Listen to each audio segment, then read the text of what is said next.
নিজের বসার স্থান ত্যাগ করে উঠে পাঞ্জাবিটা কোনো মতে গায়ে গলিয়ে নিয়ে শালটা নিয়ে সন্ধ্যে 6টা নাগাদ বেরিয়ে পড়লাম। আর গিন্নিকে বললাম, এই আমি একটু আসছি। হ্যাঁ, কথাটা জানিয়ে বাড়ি থেকে বেরিয়ে রাস্তায় এসে দেখি শীতের আগে যে গাছগুলো নিজের কেশ মুন্ডন করে ন্যাড়া হতে আরম্ভ করেছিল তারা এখন সম্পূর্ণ কেশহীন হয়ে পড়েছে। আর বাদ বাকিরা যারা 2-3টে পাতা একটা দুটো ডালের কিনারায় ছিল তারা ওই বয়ে চলা মৃদুমন্দ হাওয়ার পরশে গাছ থেকে খসে পড়ে নিচে নেমে আসছে। তাড়াতাড়ি ঘনিয়ে আসা সন্ধ্যের রাস্তায় মোড়ে চায়ের দোকানে জ্বলন্ত উনুনের উঠতে থাকা মৃত ধোঁয়ায় উড়ে উড়ে এসে মিশছে বাতাসে, যা সন্ধ্যাটাকে আরো কালো করে তুলেছে।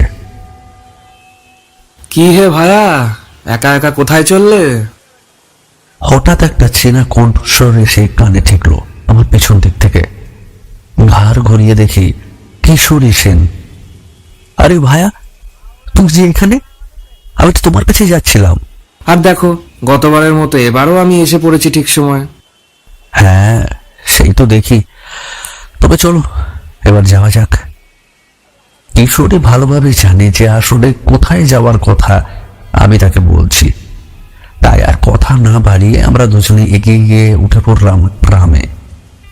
ধীর গতিতে চলতে থাকা ট্রামের মধ্যে থেকে কলকাতার শহরটাকে দেখার যে অনুভূতি, সেটাই বিকাশশীল সমাজের মাঝে আমাদের ভবিষ্যৎ প্রজন্ম আদতেও বুঝতে পারবে কিনা সেটা আমরা জানি না। তবে আমাদের দুজনের মনে, মানে আমি আর কিশোরী, এই একসাথে চলতে থাকা ট্রামের মধ্যে বসে কলকাতা শহরটাকে দেখা, এটা আমরা খুব ভালোভাবেই উপভোগ করি। ট্রামটা যখন মঠ লেনে এসে থামলো তখন সন্ধে আরো গাঢ় হয়ে এসেছে। রাস্তায় কিনারায় দাঁড়িয়ে থাকা লোহার উপরে কালো রং করার ল্যাম্প পোস্টগুলোর বাতি জ্বলে উঠতে শুরু করেছে একে একে, যেটির আলোক পথ কুয়াশার কারণে হয়ে উঠেছে দৃশ্যমান। কালী পুজোর পর থেকে শ্যামা পোকার উপদ্রব বেশ কমে গেছে। আগে যেগুলো আলোর সামনে ভিড় করে ঘোরাফেরা করত তা এখন কমে এসেছে অনেকটাই।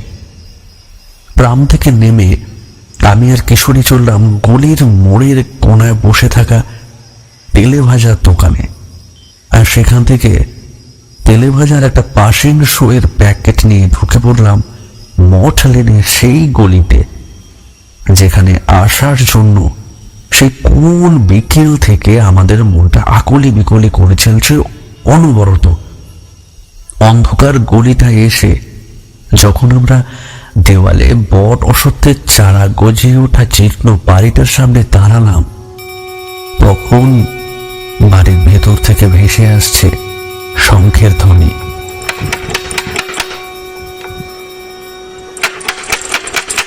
দরজায় 2-1টা করাঘাত করতেই দরজাটা ভেতর থেকে খুলে দিল চারি। আরে কাকা বাবু, আপনারা আসুন আসুন। আর কথাটা বলেই আমাদের প্রণাম করে উঠে দাঁড়িয়ে বলল, কেমন আছেন কাকা বাবু? আমরা ভালো আছি মা, তুই কেমন আছিস? আমিও ভালো আছি। আপনারা একটু বসুন, বাবা মশাই এক্ষুনি সন্ধ্যা দিয়ে আসছেন। কিছুক্ষণ এইরকম ভাবে কথার পরে আমি আমার হাতে থাকা তেলে ভাজার ঠোঙাটা এগিয়ে দিলাম চারের দিকে, আর সে সেটাকে নিয়ে এগিয়ে গেল রান্নাঘরের দিকে। খেয়াল নেই ঠিক কতক্ষণ আমরা এসে বসেছি। এমন সময় হঠাৎ গলা খাকলি দিতে দিতে ঠাকুরমশাই প্রবেশ করলেন ঘরে। তবে এতদিন পরে মনে পড়লো ঠাকুর মশাইয়ের কথা।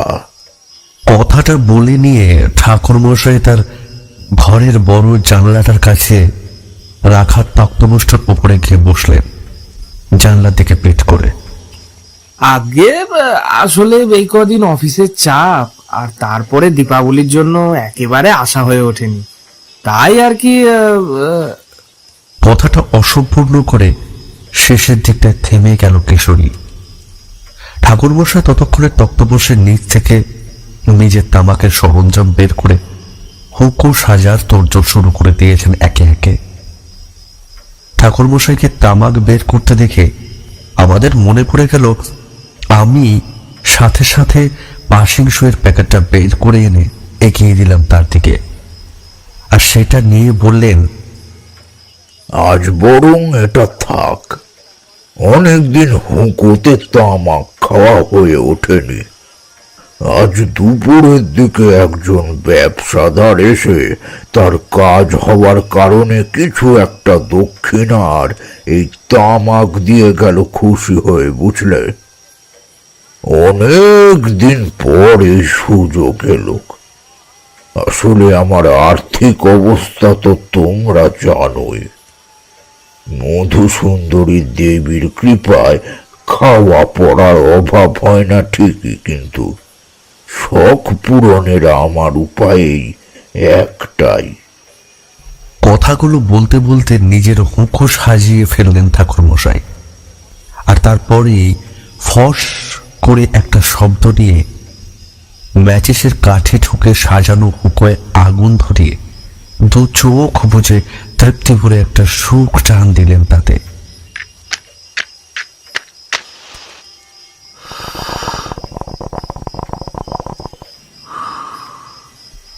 এমন সময় চারি এক জামবাটি ভর্তি তেল জপজপে করে মাখা মুড়ি, তেলে ভাজা আর 3 পেয়ালা চা দিয়ে চলে গেল আবার ভেতর ঘরের দিকে। আচ্ছা ঠাকুরমশাই, কর্ণপিশাচিনী কি? আসলে কিছুদিন আগে অফিস থেকে আসার সময় একটা বইয়ের দোকানে চোখ গেল, দেখলাম সেখানে একটা বই রাখা, কর্ণপিশাচিনী সাধনা নামে। প্রশ্নটা করেই কিশোরী এক খাবলে কিছুটা মুড়ি মাখা মুখে ফেলে এক হাতে তেলে ভাজা আর অপর হাতে 1 পেয়ালা চা তুলে নিল। তার দেখা দেখি আমিও 1 পেয়ালা চা উঠিয়ে নিলাম আমার হাতে, আর ঠাকুরমশাই সুখ টান দিয়ে মুখ থেকে এক রাশ ধোঁয়ার কুণ্ডলি বের করে বললেন,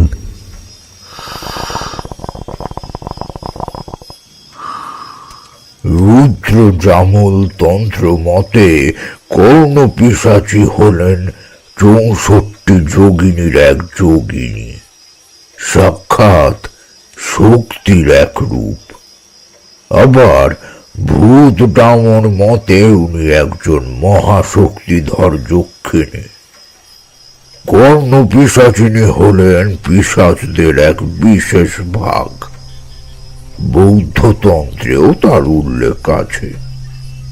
কর্ণপিশাচিনী একরকম ঋণাত্মক শক্তি হিসাবে পরিচিত। এর সংস্পর্শে আসা মানে ধ্বংসকে আহ্বান করা। এর সাধনাও অতি নিম্ন ধরনের বা জঘন্য যাকে বলতে পারো। আর এই পিশাচিনীকে সাধন করতে পারলে সাধক এক প্রকারে হয়ে ওঠে ত্রিকালদর্শী।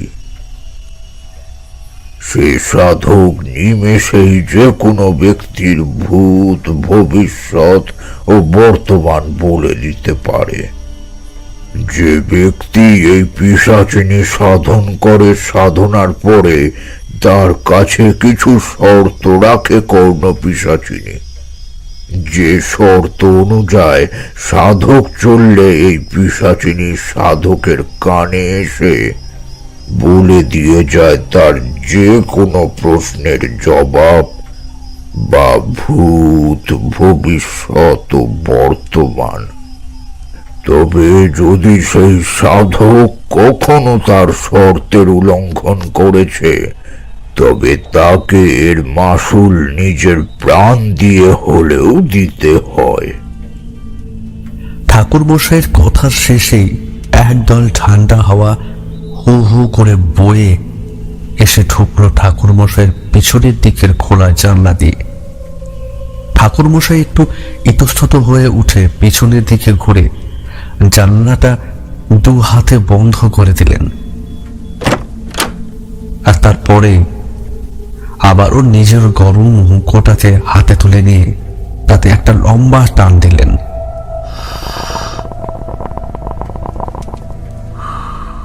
আচ্ছা ঠাকুরমশাই, এই পিশাচিনীর সাধনা নিম্ন শ্রেণীর হয় কেন?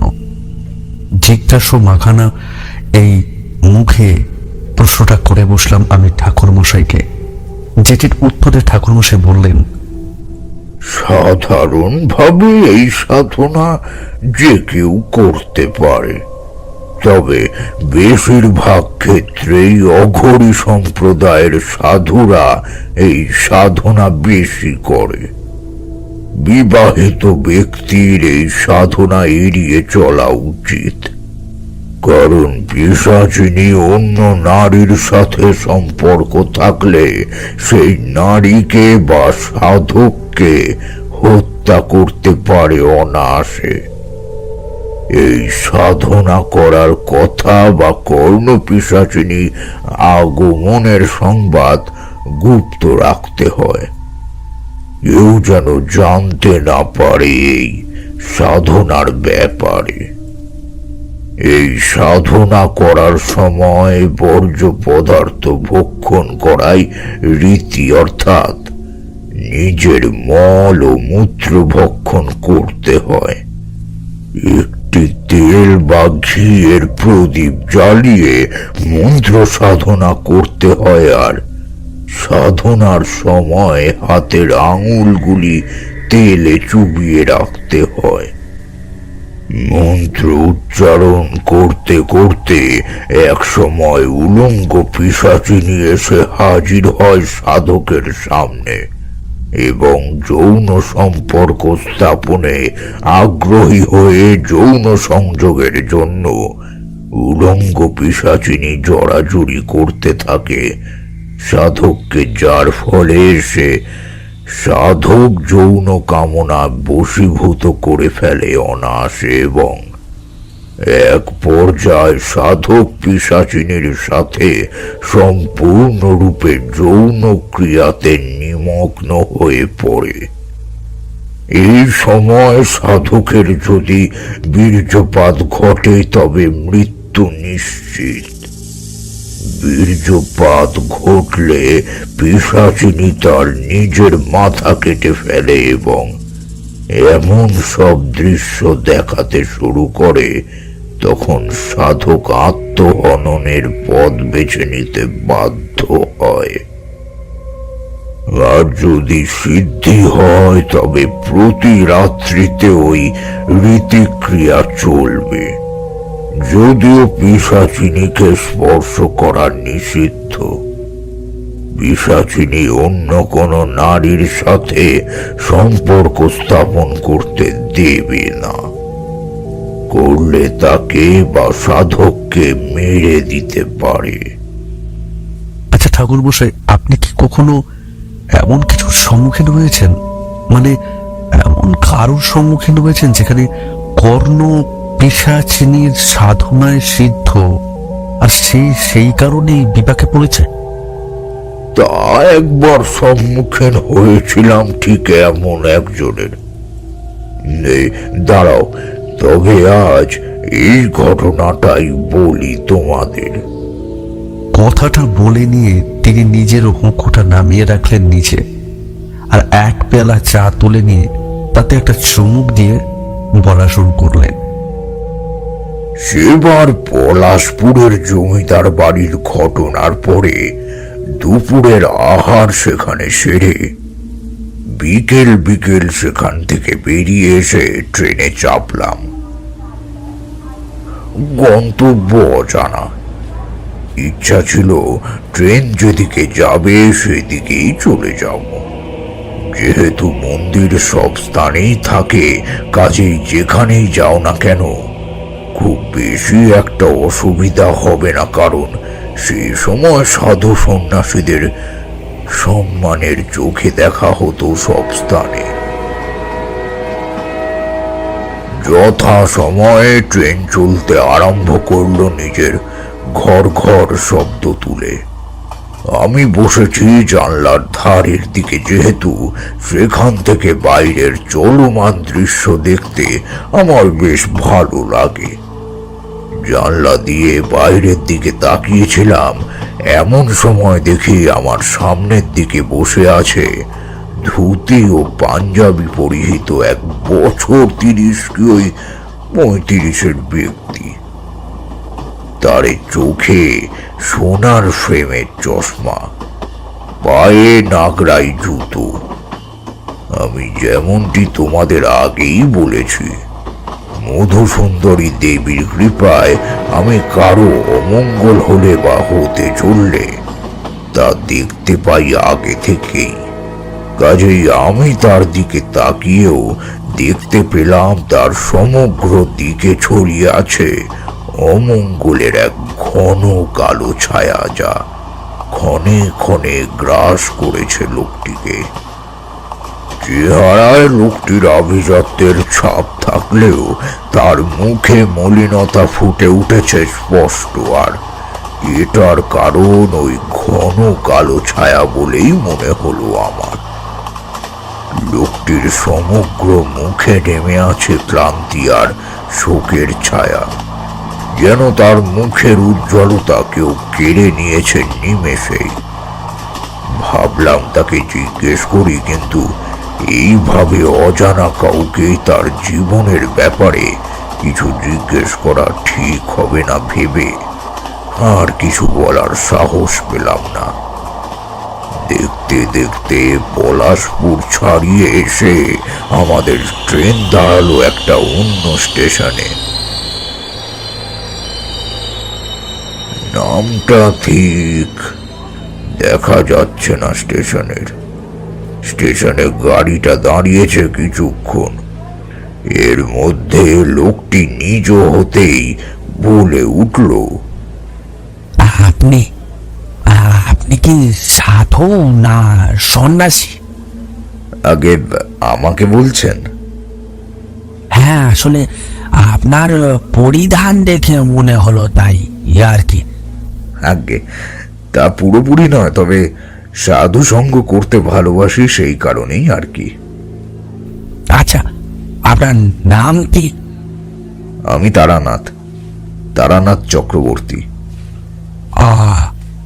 আমি ভূপেন বারুই। কাকনদুবির নাম শুনেছেন? আগে না।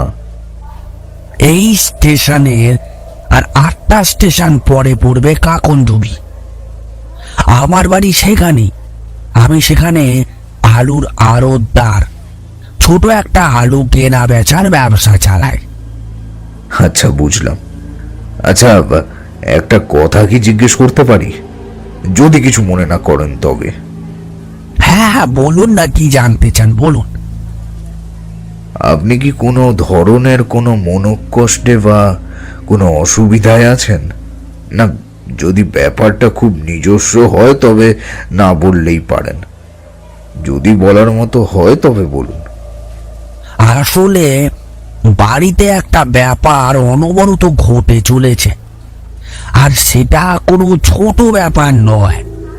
এটার কারণেই আমি এক তান্ত্রিকের সাথে দেখা করতে এসেছিলাম, তবে আমি জানতাম না যে তার দেহাবসান ঘটেছে 1 মাস আগেই। তাই হতাশাটা যেন আরো বেড়ে গেল। কিন্তু আপনি কি করে জানলেন? না, তেমন কিছুই না। আসলে ওই সাধু সঙ্গের কারণে যা একটু আধটু বিদ্যা অর্জন করতে পেরেছি তা দিয়েই আর কি। তা আপনার বাড়িতে কি হয়ে চলেছে বলতে পারেন? যদি আমি আপনার কিছু সাহায্য করতে পারি তবে তা আমি অবশ্যই করব। আপনাকে তাহলে সবটা শুরু থেকে বলি, শুনুন। আমার বাবা শ্রী নিত্যানন্দ বারুই মারা যান মাস আসতে আগে। তিনি মারা যাওয়ার সময় তার জমি জমা ব্যবসা আদি সব ভাগ করে বুঝিয়ে দিয়ে যান আমাদের 2 ভাইকে, মানে আমি আর আমার ছোট ভাই তপন বারুইকে।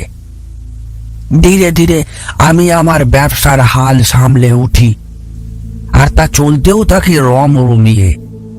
অপর দিকে আমার ছোট ভাই মানে তপন ব্যবসায় দেখা দেয় একের পর এক লোকসান। তাতে অবশ্য তার খারাপ স্বভাবের অবদান ছিল সম্পূর্ণভাবে দায়ী। কিন্তু যে ব্যক্তি নেশাতুর হয়ে থাকে সব সময়, ভাগ্যকে পাল্টানো সহজ নয়। আমার সহধর্মিনী বিমলার পরামর্শে ঠিক করলাম তাকে বিয়ে দিয়ে দেব, যদি তার মধ্যে পরিবর্তন আনা সম্ভব হয়। যথাসময়ে পাশের গ্রামে এক সুন্দরী কন্যা চন্দ্রাবতীকে দেখে বিয়ে দিয়ে দেওয়া হলো তার। প্রথম 2-1 সপ্তাহ সমস্ত কিছু ঠিকঠাক চলছিল, কিন্তু তারপরে আবার যেই কি সেই জুয়ার নেশা কোনো মতেই ছাড়লো না তার। একে একে হাওয়াতে বসলো সব কিছু। আর সেই সবের মাঝেই তার এক নতুন সঙ্গী হয়ে দাঁড়ালো লটারি, আর আমাদের গ্রামের নতুন বীরাঙ্গনা কঙ্কাবতী। চন্দ্রাবতী সম্ভ্রান্ত ঘরের মেয়ে, তাই সে সব কিছু সহ্য করলো না, ফিরে গেল নিজের পিতৃগৃহে। অপরদিকে কঙ্কাবতীর মোহে আচ্ছন্ন থাকা তপন ধীরে ধীরে ঢলে গেল অন্ধকারে। এক সময় সব শেষ হয়ে পড়ল তার। কঙ্কাবতীর মোহ ছেড়ে গেলেও লটারি তার পিছু ছাড়লো না কিছুতেই। এমন সময় এক বিকেলে আমাদের গ্রামের বুড়ো শিবতলার বটতলায় আগমন ঘটে এক রক্তাম্বর পরিহিত সাধুর। সেখানে গ্রামের সকলেই জড়ো হয়ে, তপনও সেখানেই থাকে। সে সাধুর নাকি অপার দক্ষতা, সে নাকি ত্রিকালদর্শী। সে মূর্তি সকলের ভূত ভবিষ্যৎ বর্তমান সব বলে দিতে পারে। গ্রামের সকলে নিজের নিজের ব্যাপারে জেনে তাকে নিজের সাধ্যমতো দক্ষিণা দিয়ে চলে যায় নিজের নিজের স্থানে। আর সেখানে বাকি থেকে যায় কেবল একজন, তপন। সে জানতে চায় কিভাবে সে ত্রিকালদর্শী হতে পারে। জবাবে তিনি বলেন, ত্রিকালদর্শী হওয়া তোমার পক্ষে সম্ভব নয়, এ বড় কঠিন সাধনা। আর তুমি গৃহস্থ, তাই এসবের থেকে তোমার দূরত্ব অবলম্বন করাই শ্রেয়। আমি পারবো বাবা, আপনি খালি আমার পথ প্রদর্শন করুন। আমার খুব প্রয়োজন এটা শেখার, আপনি তো সব জানেন। এই রূপে অনেক পীড়াপিড়ির পরে তিনি রাজি হন ও দীক্ষা ও বীজ মন্ত্র দিয়ে সাধনার সমস্ত পদ্ধতি বলে দিয়ে চলে যান আমাদের গ্রাম ছেড়ে। এরপরেই শুরু হয় তপনের সাধনা। আচ্ছা, তিনি কোন সাধনা বলে দিয়ে গিয়েছিলেন আপনার ভাই অর্থাৎ তপনকে? কর্ণ পিশাচিনীর সাধনা। জানো হে বিভূতি, আমি লক্ষ্য করলাম কথাটা বলা মাত্রই তার সমগ্র দেহের রোম শিহরিত হয়ে উঠল, আর তার মুখের ম্লান ভাব আরো যেন চেপে বসল তার সমগ্র মুখের উপরে। তিনি আবারও বলা শুরু করলেন, তপনের সাধনা শুরু হয় রোজ রাতে, আর রাতের গভীরে তার ঘর থেকে নিচুর শব্দে ভেসে আসে মন্ত্রোচ্চারণ। তপনকে অনেক বোঝাবার চেষ্টা করেছি, তবে কিছুতেই কিছু লাভ পায়নি। বুঝে গিয়েছিলাম সে এই সাধনা করেই ছাড়বে। সে সেটা করলো, আর সেটার সাথে সাথেই শুরু হলো তার ব্যবসার উন্নতি। একের পর এক লটারি জেতা, তার সাথেই শুরু হলো তার শরীরের পতন। দেখতে দেখতে 1 মাসের মধ্যে হারিয়ে ফেলা সমস্ত কিছু ফিরে পেয়ে গেল সে। এক পর্যায়ে এসে সে অধীনস্থ স্থাপন করলো প্রাচুর্যতার শিখরে। প্রাচুর্যতার হাতছানি তাকে কর্ণ পিশাচিনীর শর্ত ভুলিয়ে দিল নিমেষেই। আর সে মোহাচ্ছন্ন হয়ে আবারও ফিরে গেল বীরাঙ্গনা কঙ্কাবতীর কাছে। যে রাতে তাদের মিলন স্থাপন হলো তারপরের সকালেই কঙ্কাবতীর মুন্ডবিহীন দেহ উদ্ধার হলো গ্রামের মাঝের বট গাছের একটা মোটা শাখায় ঝুলন্ত অবস্থায়। কঙ্কাবতীর নগ্ন দেহটা যেন কেউ ছিঁড়ে ফেলেছে জায়গায় জায়গায় চরম রাগ আর আক্রোশে। তার মুন্ড পড়ে থাকতে দেখা গেল তপনের বাড়ির উঠোনে। আচ্ছা ঠাকুরমশাই, কঙ্কাবতীর এই মৃত্যুটা তো বোঝা গেল যে কর্ণপিশাচিনী নিজের শর্তভঙ্গের আক্রোশে করেছে, কিন্তু কর্ণপিশাচিনী কেবল কঙ্কাবতীকে কেন মারলো? তপনও তো সমানভাবে দোষী, তাকে কেন কিছু করলো না? তবে নিজের স্বভাব সিদ্ধভাবে ঠাকুরমশাইয়ের গল্পের মাঝে নিজের প্রশ্ন করে ফেলল কিশোরী। ঠাকুরমশাই একটু কঠোর দৃষ্টিতে তাকে দেখে নিয়ে বললেন, গাত্র বন্ধন তো জানো হে কিশোরী, এই গাত্র বন্ধনের কারণে সেবার বেতাল আমার কিছু করতে পারিনি। আর এ তো কেবল কর্ণপিশাচিনী, এ তো অতি নিম্নমানের এক পিশাচিনী। এ কি করে গাত্র বন্ধনের বাঁধন ছিন্ন করবে? তা বাবু, এ তোমার বড্ড বাজে অভ্যাস হে কিশোরী। কখনো পুরো ঘটনা জানতে চাও না, তার আগেই নিজের প্রশ্ন করে ফেলো। আপনি জানেন তো ঠাকুরমশাই, কিশোরী মানে কিরকম, ওর কথায় তো কান দেবেন না। আপনি বলুন তো, ছাড়ুন ওসব। ঠাকুরমশাই রেগে গেছেন এটা দেখে ব্যাপারটা সামাল দিতে গিয়ে আমি বলে উঠলাম, হ্যাঁ, তা কি যেন বলছিলাম? ওই যে কঙ্কাবতীর দেখা গেল তপনের বাড়ির উঠানে মুন্ডু পড়ে থাকতে। ও হ্যাঁ, তারপর ভূপেন আরো বলতে থাকেন, ব্যাপারটা তপনে তখনও বোধগম্য হলো না কিছুতেই। কঙ্কাবতী মারা যাওয়ার পরেই আবারও সে কর্ণপিশাচিনী শর্ত উপেক্ষা করে নিজের স্ত্রী চন্দ্রাবতীকে ফিরিয়ে আনে তার গৃহে। আর আশ্চর্যজনকভাবে সেই রাতেই চন্দ্রাবতী কর্পূরের ন্যায় উধাও হয়ে যায়। পরে অবশ্য সে ফিরে আসে, কিন্তু যে চন্দ্রাবতী হারিয়ে গিয়েছিল এক রাতের ব্যবধানে, আর যে চন্দ্রাবতী ফিরে এসেছে, এই দুইয়ের মাঝের পার্থক্যটা অত্যন্ত গভীর।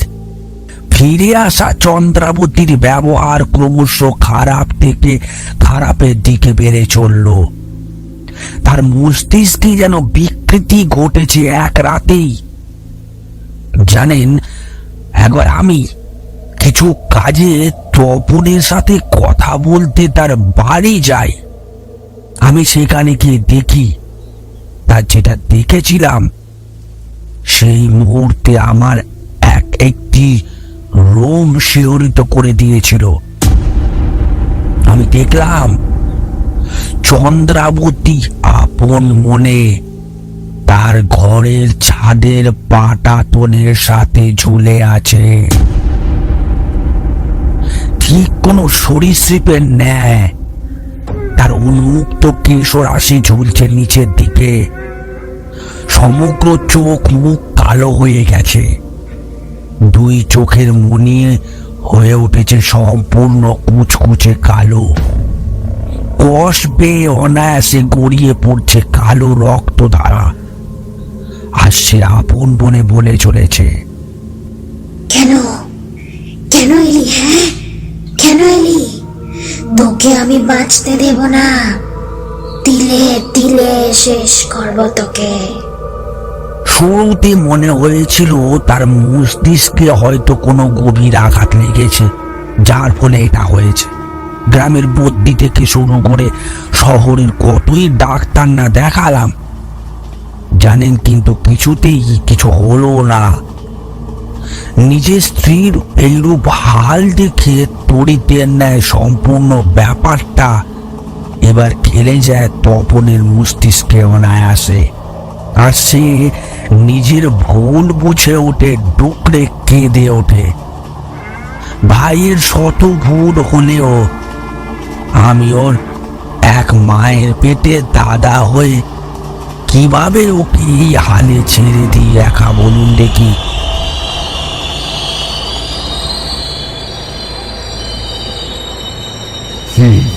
বুঝলাম। আচ্ছা, আপনি যদি কিছু মনে না করেন তবে কি আমি আপনার সাথে আসতে পারি? আমি আমি একবার আপনার ভাইয়ের সাথে কথা বলতে চাই। আরে অবশ্যই আসুন না। দেখুন, যদি আপনি কিছু সুরাহা করতে পারেন, ওই দেখুন আমাদের স্টেশনও এসে গেছে। আসুন তবে নামা যাক।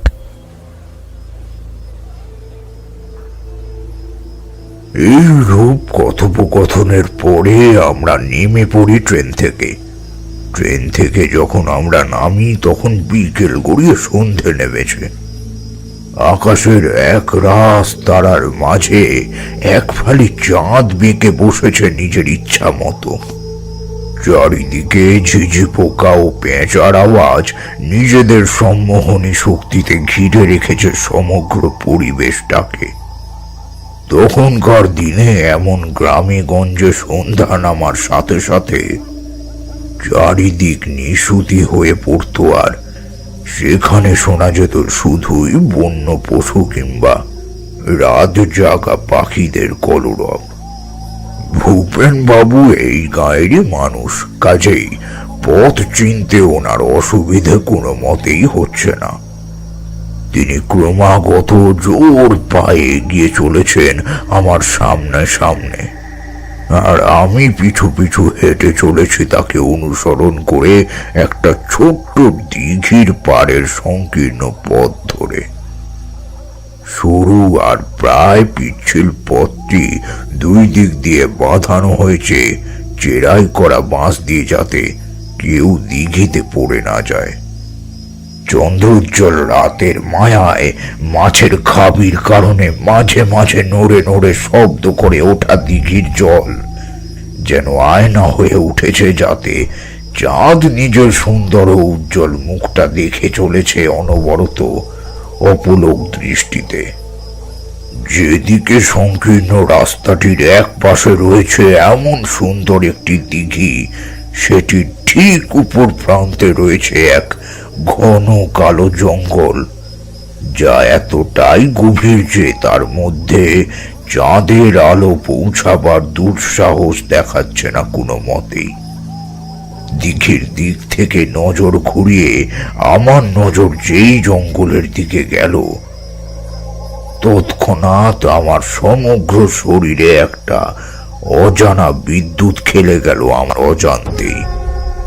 তিনটি জ্বলন্ত কয়লার ন্যায় চোখ অনবরত অপলোক দৃষ্টিতে দেখে চলেছে আমাকেও, ভূপেন বাবুকে, একটি বিশাল গাছের পেছন থেকে। ভূপেন বাবু, একটু দাঁড়ান। আমি তাকে ডেকে দাঁড় করালাম চলতি পথেই, আর তারপরেই নিজের গাত্র বন্ধন করে ওনারও গাত্র বন্ধন করে দিলাম। বেশ খানিকক্ষণ হাঁটার পরে আমরা এসে দাঁড়ালাম একটি বাড়ির সামনে। এই যে এইটা আমার বাড়ি, আসুন আসুন আসুন। তার ইঙ্গিত অনুযায়ী তার সাথেই আমি গিয়ে ঢুকলাম তার বাড়িতে। তার বাড়ি জমিদার বাড়ির থেকে কোনো অংশে কম যায় না।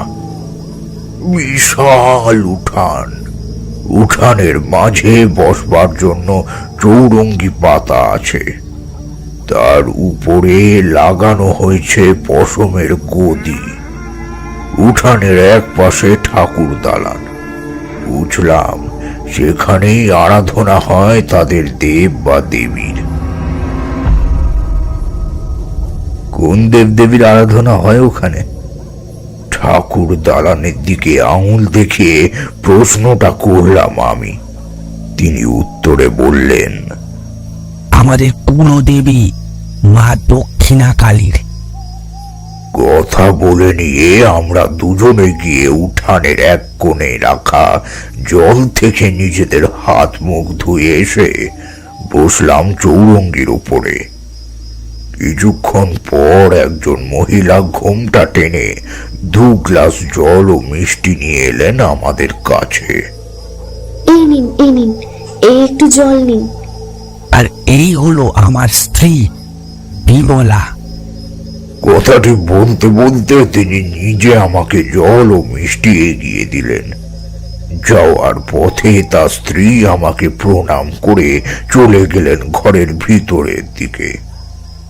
আমি জলের গ্লাসটা তুলে নিয়ে তাতে এক চুমুক দিয়ে তাকে প্রশ্ন করলাম, তা আপনার ভাই সেইখানেই থাকে এখন নাকি আলাদায়?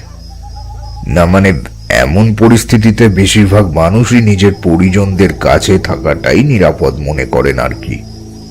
কথাটা সত্যি, কিন্তু জানেন ব্যাপারটা কি? ওকে আমি বলেছিলাম আমাদের কাছে এসে থাকতে, কিন্তু সে এখন নিজের ভুলের মাসুল একাই গুনতে চায়। সেই কারণে সে তার স্ত্রীকে কোনো মতেই একা আর রাখতে চায় না, সর্বদাই তাকে আঁকড়ে ধরে থাকে, আর তার হালের জন্য নিজেকেই দোষী মনে করে কাঁদতে থাকে কেবলই। আমি ওর দাদা, ওই শুধু হালে কেন, আমি ওর সারা জীবনের ভরণ পোষণের দায়িত্ব নিতেও রাজি, কিন্তু এইভাবে যে ওকে দেখতে আমার নিজেরও আর ভালো লাগছে না মোটেই।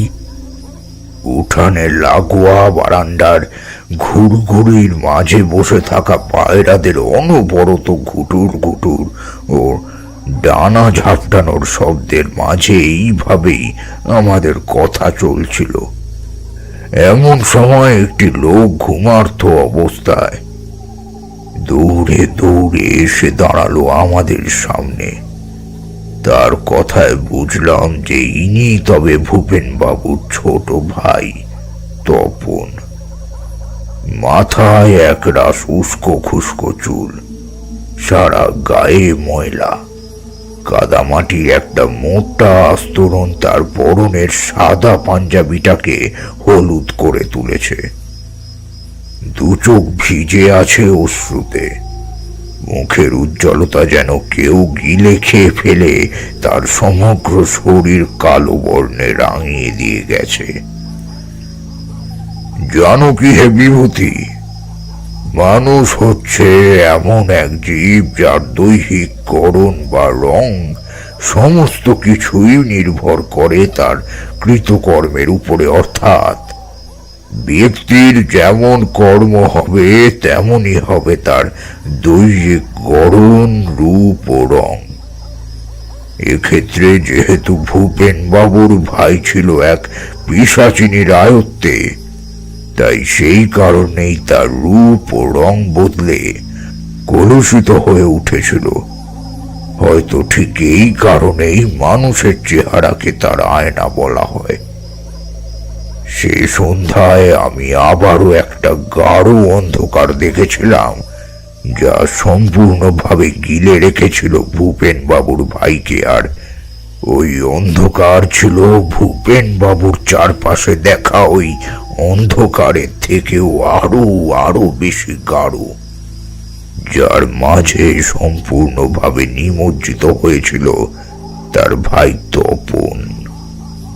দাদা, দাদা, চন্দ্রা আবারও, কান্না জড়ানো স্বরে বলে উঠল সে। আর তার কথা শোনা মাত্রই ভূপেন বাবু উঠে পড়লেন নিজের জায়গা ছেড়ে। আমি বুঝলাম তিনি সেখানে যাবেন কাজেই। আমিও উঠে পড়লাম তার সাথেই, আর হাঁটা শুরু করলাম। তপন ও ভূপেন বাবুর পিছন পিছন জোর কদমে হাঁটলাম।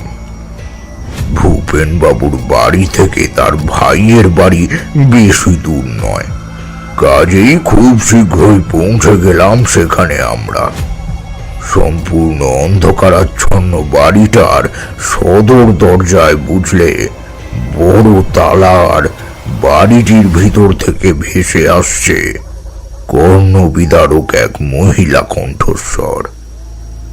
বাড়ির দরজা খুলে আমরা যখন ভিতরে প্রবেশ করলাম, তখন সমগ্র বাড়ি ভরে আছে মল ও মূত্রের তীব্র দুর্গন্ধে। আর বাড়ির উঠানের একটা কোণে টিম টিম করে জ্বলছে একটা হ্যারিকেন। আমরা হ্যারিকেনটা তুলে নিয়ে হেঁটে এগিয়ে গেলাম চিৎকার ভেসে আসা ঘরটির দিকে। আর সেটির বড় জানলাটার লোহার সারসের ধারে দাঁড়িয়ে হ্যারিকেনটা উঁচিয়ে ধরে নজর ফেললাম ঘরের ভিতরের দিকে। হ্যারিকেনের ক্ষীণ হলুদ আলোর আভায় ঘরের ভিতরে বসে থাকা নারী মূর্তির ঘরমাক্ত ও পাশবিক রূপ প্রকাশ পেল নিমেষেই। তার সমগ্র শরীরে লেগে আছে বিষ্ঠা ও মূত্র, যা ছড়িয়ে আছে সমগ্র ঘরেও। সে নিজের দুহাত টেনে টেনে ছিঁড়ে খেয়ে চলেছে তার মাথার উন্মুক্ত কেশ রাশি। তার সমগ্র শরীর জুড়ে খেলা করে বেড়াচ্ছে তেলাপোকার দল। উফ, কি বিভৎস যে ছিল সেই দৃশ্য বিভূতি, তা আমি তোমায় বলে বোঝাতে পারবো না কোনো মতেই। হঠাৎ আমার সাথে দাঁড়িয়ে থাকা তপন নিজের দুই কান চেপে ধরলো নিজের দুই হাতে, আর চিৎকার করে উঠল বিকট স্বরে, না দাদা, এনাকে এনাকে নিয়ে চলে যাও এখান থেকে। সে বলছে এনাকে এনাকে এখানে রাখলে আজকের মধ্যে সে চন্দ্রাকে মেরে ফেলবে। এনাকে নিয়ে চলে যাও এখান থেকে।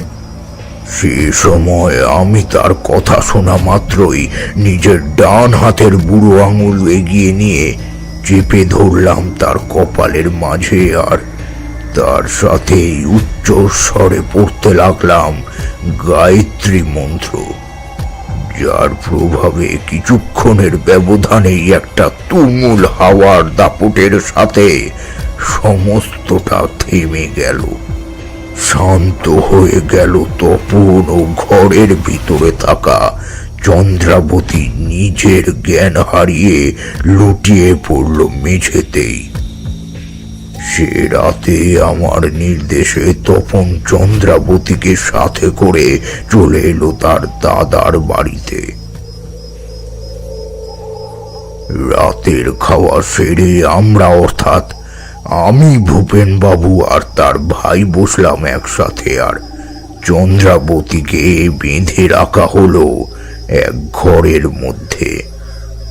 আমরা তিনজনে কতক্ষণ কথা বলেছি তা ঠিক ধ্যান নেই। আচমকা আমাদের সকলের মন আকৃষ্ট করলো ঘরের ভিতর থেকে ভেসে আসা চন্দ্রাবতীর চিৎকার। আমরা তিনজনে উঠে ছুটে গেলাম সেই দিকে, আর চোখের সামনে যা দেখলাম তা ছিল সম্পূর্ণ অকল্পনীয়। শাল কাঠের তৈরি পালঙ্কের সাথে বাঁধা আছে চন্দ্রাবতী, আর সে নিজেকে বাঁধন মুক্ত করার তাগিদে দাপিয়ে চলেছে বিছানার উপরে অনবরত। তার দুই চোখ সম্পূর্ণভাবে হয়ে পড়েছে কালো। তার ঠোঁটের কোষ বেয়ে অনবরত গড়িয়ে পড়েছে ক্ষীণ একটা রক্তের ধারা, আর তার উন্মুক্ত হয়ে পড়া চুলগুলো উড়ে চলেছে প্রায় সর্বদিকে। আর তার সাথেই আবারও তপন নিজের দুই কানে হাত চেপে ধরল একা এক। সেবারেও প্রায় একই প্রকারে শান্ত করলাম সবকিছু। রাতে ঘুমানোর আগে ভূপেন বাবুর হাতে আমার থলে থেকে একটা শুকনো ফুল বের করে দিয়ে বললাম, এটা ধরুন, এটা মায়ের পায়ের ফুল। রাতে চন্দ্রাবতী ঘুমিয়ে পড়লে তার বালিশের তলায় এটা খুব সাবধানে রেখে আসবেন, বা আপনার গিন্নিকে বলবেন রেখে দিতে। আশা করি রাতে কোনো রকমের কোনো অসুবিধা অন্তত আর হবে না। আর হ্যাঁ, এটার বিষয়ে কোনোভাবেই তপনকে জানাবেন না। আমি রাতের সাধনায় বসবো, দেখি কি করা যেতে পারে। কথাটা বলে আমরা যে যার ঘরে চলে গেলাম। পরে রাতের গভীরে ভূপেন বাবু স্ত্রী গিয়ে ফুলটা রেখে এসেছিল যথাস্থানে। আমার ঘুম প্রায় উড়েছে। কি করব কিনা কিছুই ঠাউর করে উঠতে পারলাম না। আমি বুঝে উঠতে পারছিলাম না কিভাবে এই শক্তির মোকাবেলা আমি করব। এদিকে কাউকে কিছু না জানিয়ে কিছু করা সম্ভব নয়, কারণ গ্রামে আমি নিজেই নতুন, আর দ্বিতীয়ত কাউকে কিছু জানালে সেটি পিশাচিনীর কাছে পৌঁছতে বেশিক্ষণ সময় নেবে না কোনো মতেই। আমাকে যে ঘরটা দেয়া হয়েছিল, রাত যত বাড়লো সেখানে যেন আমার তত শ্বাসরোধ হতে আরম্ভ হলো। আমি থাকতে পারলাম না আর সেখানে কিছুতেই। কাজেই আমি বেরিয়ে এলাম ঘর থেকে ঠাকুর দালানের দিকে। ঘর থেকে বেরিয়ে এসে ধীর পায়ে হাঁটতে আরম্ভ করলাম ঠাকুর দালানের কাছে। চাঁদের সামান্য আলো এসে জুড়ে বসেছে সমস্ত উঠানটাকে। সন্ধ্যার দিকে যে পায়রার শব্দগুলো আসছিল, তারাও যেন নিজেদের সব ব্যস্ততা থামিয়ে চুপ করে গেছে নিজেদের স্থানে। আমি এতক্ষণ মাটির দিকে তাকিয়ে হাঁটছিলাম, কিন্তু হঠাৎ কিসের একটা শব্দ ধূপ করে ভেসে উঠল সামনের দিক থেকে, আর সাথে সাথে আমার নজর গেল সামনের ঠাকুর দালানের বেদির উপরে। ক্ষণিকের জন্য আমার যেন মনে হলো বেদির উপরে পদ্মাসনে বসে আছে রক্তাম্বর পরিহিতা এক নারী মূর্তি, যার গলায় তাজা রক্ত জবার মালা ঝুলে আছে। তিনি আছেন নিজের ধ্যান মুদ্রায় বিলীন হয়ে। তার ঠোঁটের কোণে লেগে থাকা পরম তৃপ্তির ক্ষীণ হাসিটা যেন মনে অনহদ আনন্দের একটা দোলা দিয়ে গেল আমার অনায়াসে। তাকে যে আমি বেশিক্ষণ দেখেছি তা মোটেই নয়, কিন্তু একজনের চোখের পলক পড়তে ঠিক যতটা সময় লাগে ততটা ব্যবধান ছিল মাত্র আমার তাকে দেখার। তারপরে আমি আর কিছু দেখিনি শত চেষ্টার সত্ত্বেও। কিছুক্ষণ পায়চারি করলাম সেখানেই, আর তারপরে ফিরে গেলাম ঘরে। ধীরে ধীরে রাতের গভীরতা আরো বেড়ে উঠল, আর সবকিছু একেবারে নিস্তব্ধ হওয়ার সাথেই আমিও নিজের আসনে এসে বসে পড়লাম ধ্যানে। বীজ মন্ত্র পড়ে শুরু করলাম মধুসুন্দরী দেবীর স্মরণ। ঠিক কতক্ষণ আমি তার মন্ত্রে নিজেকে বিভোর করেছি জানি না। আমার সম্মত ফিরল যখন আমার ঘরের দম বন্ধ হওয়া পরিবেশটা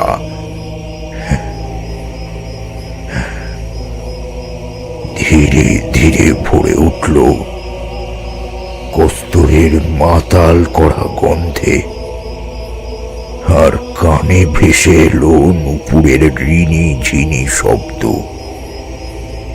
বুঝলাম যে সে আমার ডাকে আবারও এসেছে আমার কাছে।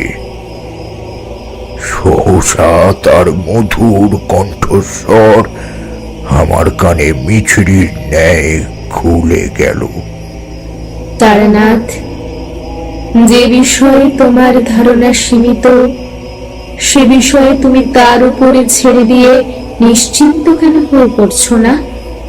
তুমি নিজেও অবগত যে কর্ণ পিশাচিনীর সম্পর্কে ধারণা কতটা সামান্য। তুমি কিসের জন্য? কিন্তু দেবী, যদি এমন হয় তবে একজনের ভুলের মাসুল অন্যজন গুনবে। আর কার উপরেই বা ছেড়ে দিয়ে নিশ্চিত হব? তারানাথ, সকলেই যে মায়ের সন্তান। মা কেবল তার সন্তানের অসৎ ব্যবহারের কারণে ক্ষুণ্ণ হয়েছেন, তা বলে যে তিনি মুখ ফিরিয়ে নিয়েছেন তা কিন্তু নয়। এই নিকৃষ্ট শক্তিকে আটকানোর ক্ষমতা কিন্তু তোমার নেই তারানাথ। কাজেই মায়ের দ্বারস্থ হয়ে সকলে তার কাছে ক্ষমা প্রার্থনা করো। তার থেকে শক্তিশালী আর দয়ালুবান যে আর দ্বিতীয় নেই। তুমি দেখো, মা আবারও আগলে নেবেন সকলকে। সে রাতে এর থেকে বেশি আর কিছুই আমি শুনিনি মধুসুন্দরী দেবীর কাছে। আস্তে আস্তে কস্তুরীর গন্ধটাও যেন মিলিয়ে গিয়েছিল হাওয়াতে। রাতে আর ঘুম এলো না আমার কোনো মতেই। সকালে ভূপেন বাবুকে ডেকে সমস্ত ঘটনা তাকে জানিয়ে বললাম। সবটাই তো শুনলেন ভূপেন বাবু, কি করবেন তবে? আমি আমি যত শীঘ্র সম্ভব পূজার আয়োজন করছি, যত শীঘ্র সম্ভব। বেশ, তবে খেয়াল রাখবেন সমস্তটা খুব সন্তর্পণে করবেন। আর হ্যাঁ, চন্দ্রাবতীর বাঁধন পারলে আরো শক্ত করে দিন, কিন্তু খুলে দেবেন না। যথা সময়ে পূজার আয়োজন মিটল। ঠাকুর দালানে মায়ের বেদির উপরে রাখা হলো মায়ের ছবি, আর শুরু হলো তাতেই পূজা। আমার ইশারায় ভূপেন বাবু উঠে গিয়ে বন্ধ করে এলেন চন্দ্রবালার ঘরের দরজা। তিনি ফিরে আসতে আমি সকলের গাত্রবন্ধন করে দিলাম, আর তপনের গাত্রবন্ধন করে তাকে একটা গণ্ডি কেটে সেই গণ্ডির ভিতরে বসতে বললাম। আর তারপরে শুরু হলো তন্ত্রমতে মায়ের পূজা। আমার মন্ত্রোচ্চারণ কিছুক্ষণের মধ্যেই প্রতিধ্বনিত হতে শুরু করলো সমগ্র বাড়িতে, আর তার সাথেই শুরু হলো ঘরবন্দি চন্দ্রবালার বিকট গর্জনার, পালঙ্কের নড়ে ওঠার চরমর শব্দ। পূজার পরে শুরু করলাম যজ্ঞ, আর তার সাথেই চন্দ্রবালার ঘরের দরজা দুটো খুলে গেল শটান শব্দ করে। তার সাথেই বেরিয়ে এলো ভিতর থেকে বাঁধনহীন অবস্থায় চন্দ্রবালা, যার গৌর বর্ণ হয়ে উঠেছে মিশমিশে কালো। গায়ের এক একটি শিরা ফুলে উঠেছে এমন ভাবে যেন তা এক্ষুনি ফেটে পড়বে। দুই চোখ আবারও হয়ে গেছে সম্পূর্ণভাবে মিশমিশে কালো। আমি একে একে বেলপাতা যজ্ঞের আগুনে আহুতি দিয়ে চলেছি। অপরদিকে ভূপেন বাবুর ভাই নিজের দোষের ক্ষমা প্রার্থনা করে চলেছে অনবরত মায়ের কাছে। এমন সময় দালানের কোনায় একটা কাঁসার ফুলদানি উড়ে এসে সজোরে আঘাত করলো তপনকে, আর তার সাথেই সে গণ্ডির বাইরে লুটিয়ে পড়লো মেঝেতে। আমাদের সকলকে রীতিমতো চমকে দিয়ে চন্দ্রবালা এক লাফে দালান থেকে উঠানের মাঝে এসে দাঁড়ালো। তার সাথেই নিজের এক পা দিয়ে তপনের গলা টিপে ধরলো মাটির সাথে। দু হাতে তার দুই হাত ধরে টেনে প্রায় ছিঁড়ে ফেলার পর্যন্ত করে ফেললো। একটা বিকট চিৎকারে ফেটে পড়ল তপন, আর সেটির সাথেই তার জিভ প্রায় বেরিয়ে এলো তার মুখের বাইরে।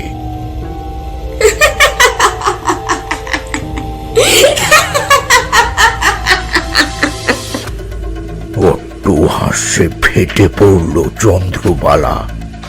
তার সাথেই চন্দ্রবালার পিছন থেকে একটা হাত এসে তার চুলের মুঠি টেনে ধরে তাকে ফেলে দিল মাটিতে।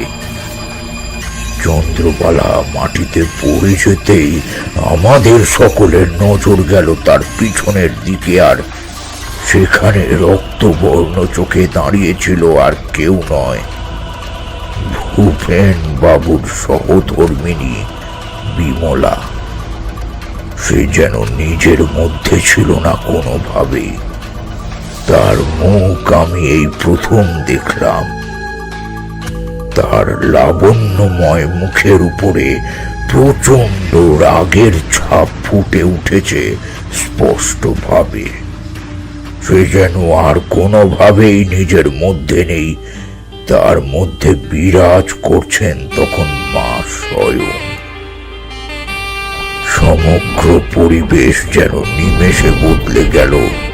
সম্পূর্ণ আকাশ ছেয়ে গেল কালো আঁধারে, আর তার সাথে মেঘ গর্জনের গুরুম গুরুম শব্দ সকলের কান ভেদ করতে আরম্ভ করল। বিমলা দেবী তার এক হাতে ধরে রেখেছিলেন একটি খড়গ, যা থেকে রক্ত টুপিয়ে টুপিয়ে পড়ে ভিজিয়ে তুলতে লেগেছে উঠান। তিনি এগিয়ে গেলেন চন্দ্রবালার দিকে, আর পরেই চন্দ্রবালার দিকে হাত বাড়িয়ে কিছু ধরে সজোরে টান দিলেন, আর তার সাথেই চন্দ্রবালার শরীর থেকে বেরিয়ে এলো এক বিভৎস ভয়ঙ্কর নারী মূর্তি। তার তিনটি চোখ জ্বলছে আগুনের গোলার ন্যায়, আর তার শরীর থেকে ভেসে আসছে বিভৎস একটা গন্ধ। এবার সেই নারী মূর্তিটির চোখে ফুটে উঠল ভয়ের নিদারুণ পাশবিকতা।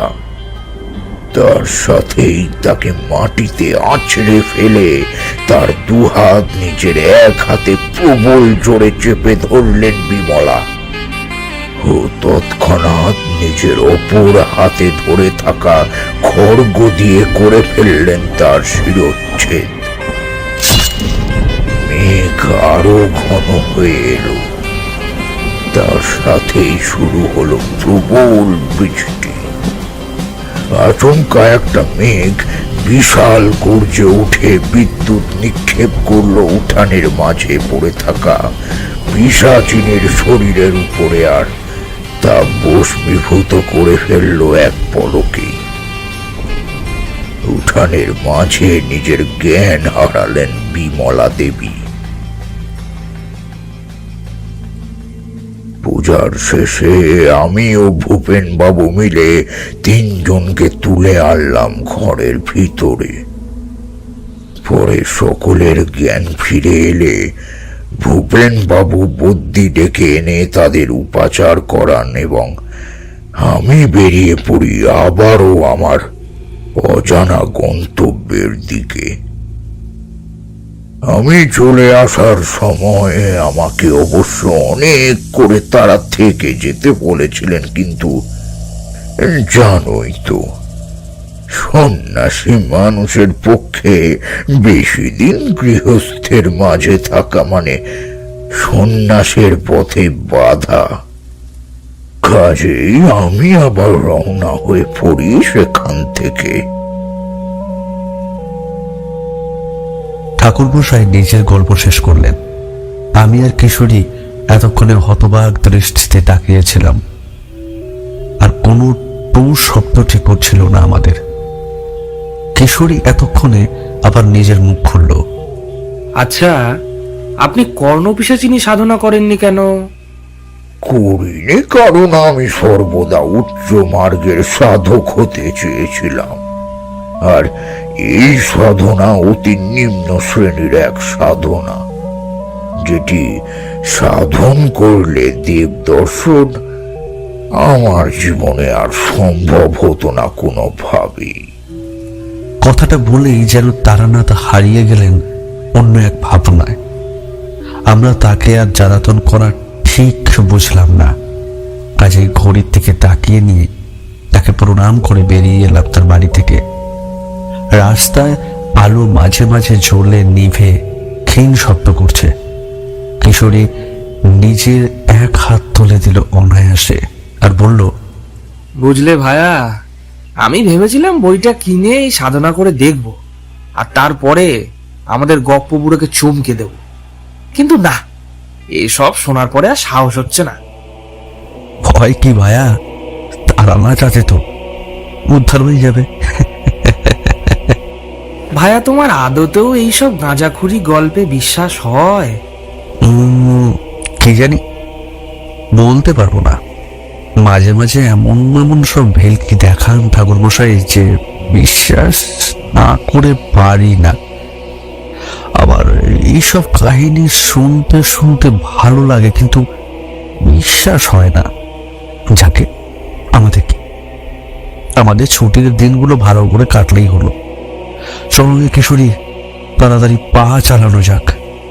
আমি আবার বাড়িতে গিন্নিকে ফিরছি বলেই এসেছি। বেশি রাত হলে আর রক্ষে থাকবে না, তখন দেখবে আমাদের গল্প বুড়ো আমাকে বাঁচাতে অক্ষম।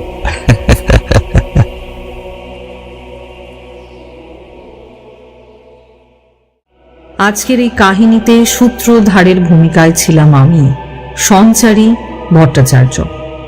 এমনভাবেই আরো সুন্দর সুন্দর কাহিনী আপনাদের সামনে আমরা পরিবেশিত করব। আপনাদের মূল্যবান মতামত অবশ্যই গ্রহণযোগ্য। কমেন্ট বক্সে কমেন্টের মধ্যে দিয়ে আপনাদের মতামত জানাতে কিন্তু একেবারেই ভুলবেন না।